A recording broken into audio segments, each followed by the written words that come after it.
definisi realita adalah kesenjangan antara harapan dan kenyataan. Apakah realita dalam kata lain disebut gap penelitian ataukah berbeda? Mohon penjelasan. Iya, itu gap. Ini loh, realita antara apa? Gap antara realita dan ekspektasi. Kesenjangan antara harapan dan kenyataan. Iya, itu gap. Itu gap, Rizka. Itu gap. Itu Cuma gap. mendefinisikan harapan terus yang seperti apa, itu yang saya bingung. Maksudnya harapan seperti apa? Pemikirannya dia mungkin. Ya nggak boleh kayak gitu, itu kurang ilmiah gitu maksudnya. Itu Harapan saya itu harusnya penjualannya bagus, tapi kok nggak bagus, itu kan enggak gini, Maksudnya gimana sih? diharapkan penjualan kita tahun ini mencapai 100%, gitu.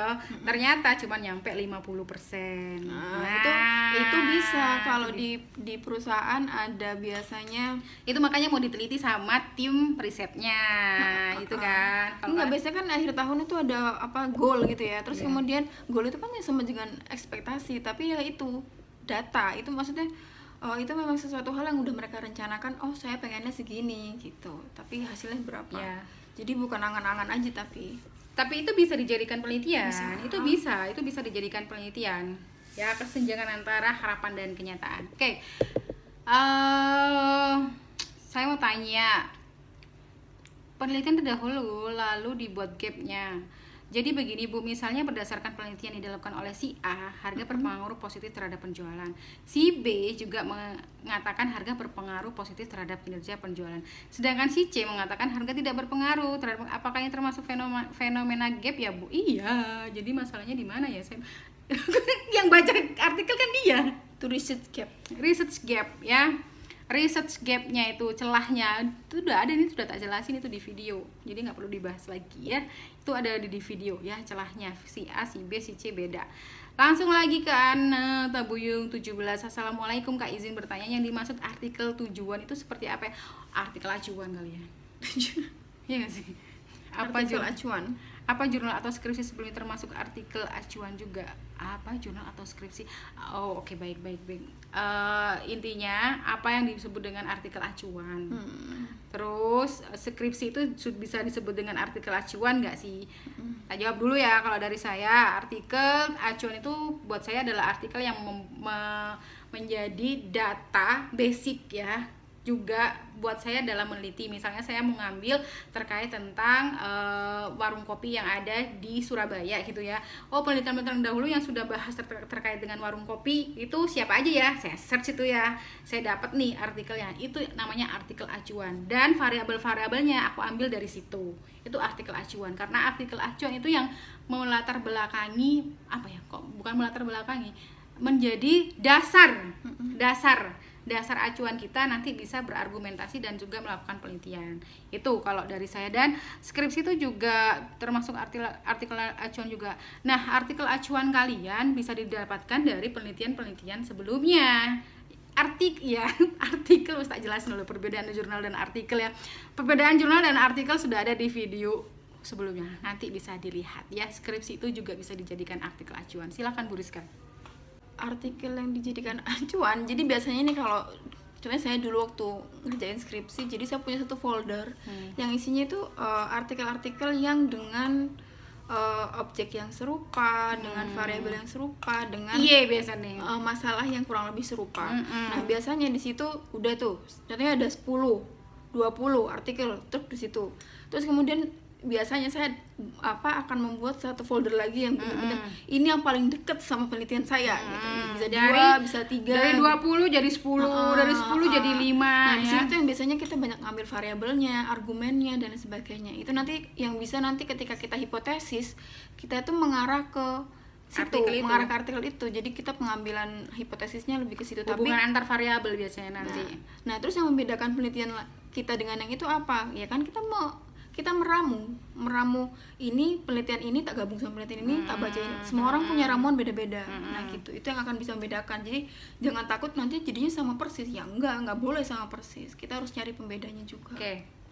Jadi ada artikel acuan, ada artikel pendukung. Nah, Iya nggak sih?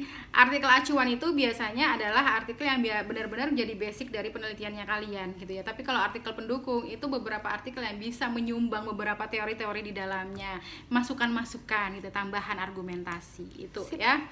Jadi langsung lagi saya mau tanya, jika variabel X-nya ada 3, apa fenomena juga harus tadi kan sudah dijawab ya. Iya, udah. Sama ya. Datanya apa harus 5 tahun terakhir, Bu? Kalau saya mau angkat tentang pandemi ini terhadap kinerja perusahaan bagaimana, Bu? Coba sih Rizka dulu. Pandemi ini terhadap Enggak. Apakah kalau kita cari membuat sebuah penelitian tuh data itu harus 5 tahun terakhir gitu kan ya? Enggak juga sih ya, enggak juga. kalau versi saya di keuangan gitu ya, biasanya 5 tahun, 3 tahun, 4 Kenapa? tahun gitu. Yang pastinya kamu jangan, ketika ditanya kenapa kamu meneliti 5 tahun ke belakang, ya karena Adanya itu yang lebih gampang, Bu. Gini, itu nggak mungkin. Nah, kalian harus menemukan ada kejadian apa sih 5 tahun terakhir itu, 4 tahun terakhir itu, 3 tahun terakhir itu. Seperti Pertanyaannya itu apakah harus 5 tahun? enggak 3 tahun boleh kan? ya jangan terlalu pendek, Jangan karena terlalu takutnya nggak bisa merefleksikan kejadiannya. Jangan terlalu panjang juga, nanti terlalu tidak bisa Update juga datanya gitu tuh loh. Kalau kayak di keuangan itu, kayak kemarin ada yang meneliti tentang kesehatan bank gitu ibaratnya, terus dia meneliti dari 5 tahun. Terus dosen penguji kan nanya, ya kenapa yang kamu ambil kenapa yang kamu ambil tahun ini sampai tahun ini. Nah, jawabannya salah satunya, ya Bu, karena waktu itu ada penurunan suku bunga sehingga terjadi begini. Nah, sehingga saya mempertanyakan kinerja perbankannya gimana kalau bunga banknya diturunin dan bla bla bla. Jadi seperti itu. Jadi kalau di keuangan ada pertimbangan juga di rentang tahun tersebut itu ada kejadian apa sih secara mikro dan makro. Inflasi apa segala macam itu biasanya bisa masuk sebagai data sih. Ya. Kalau umumnya di masa pandemi ini kan datanya masih setahun. Kayaknya pandemi itu mulai berapa sih? Maret ya? Maret ketemu Maret ya. Kalau umumnya 6 bulan bisa nggak ya? Umumnya diteliti.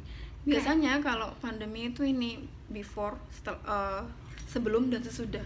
Kalau emang mau dibikin panjang ya, kalau nggak panjang ya berarti setahun dong. Harusnya sih. Nggak mungkin lebih dari itu. Ya. Oke, sudah ya, terjawab. Langsung aja lagi dulu, masih banyak banget. Yang mana nih? Sintana, banyak nih Sinta nih. Fenomena apa harus berdasarkan penelitian terdahulu? Enggak.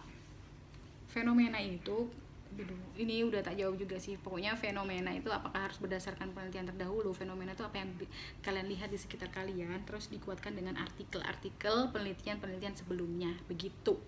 Ya, nggak harus kalian tuh penelitian terdahulunya dulu, tapi fenomena yang ada di sekitar penelitian terdahulu itu tuh menguatkan kalian. Kalau ditanya ya. Fenomena ya, tiba-tiba ini kita lagi duduk terus tiba-tiba ada hujan, nggak ada angin, nggak ada apa, langsung tiba-tiba petir gitu kan. Jadi kayak kenapa ya terjadi petir? Itu kan suatu pertanyaan. Nah, itu suatu maksudnya fenomena.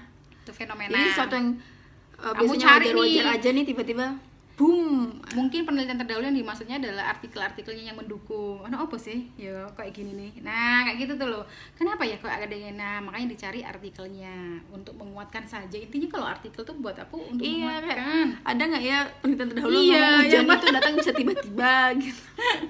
Oke, simpelnya gitu. Simple aja. Kalau topik monoton, kalau menonton topik yang ingin dibahas maksudnya gimana ya? Gak paham. Kalau menonton topik yang ingin dibahas bagaimana ya? Bukan sering banget Bu topik yang dibahas. Oh, monoton mungkin ya. Kalau topiknya monoton itu bagaimana ya Bu ya? Kan sering Bu topik yang kita bahas seperti ditolak terus. Ya Allah, kasian banget Masnya ditolak terus.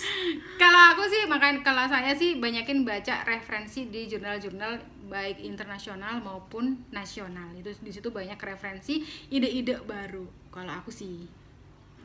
Kalau kamu sama? Ya kurang lebih sama. Dan yang up to date, kalau mau nggak ketolak itu ya yang up to date. Update. Kenapa itu kamu ditolak ya? Karena ya kamu cuma ganti objek ya. Iya.